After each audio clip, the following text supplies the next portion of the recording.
በተለይ የኑሮ ውድነቱ በማህበረሰቡ ዘንድ የሚነሱ ጥያቄዎች ናቸውና ምንድነው መፍትያቸው ይላሉ? ኑሮ ውድነትን ማስተካከልና እድገትን ደግሞ አብሮ ማምጣት ማለት አውሮፕላን እየበረረ መጠገን ማለት ነው።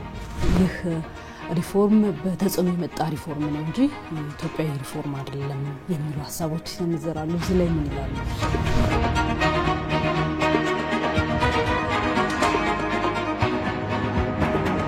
በጣም በእውቀት በጥበብ በማስተዋል በምክር ነው የተመራው። the most successful reform ነው የተባለው በእነሱም አይን በእኛም አይን።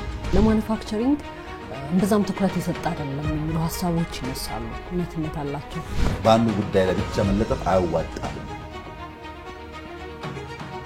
ለምን? የኛ አልቲሜት ፍላጎት ብልጽግና ነው። ድህነትን ድምጥማጡን ማጥፋት ነው፣ መበቀል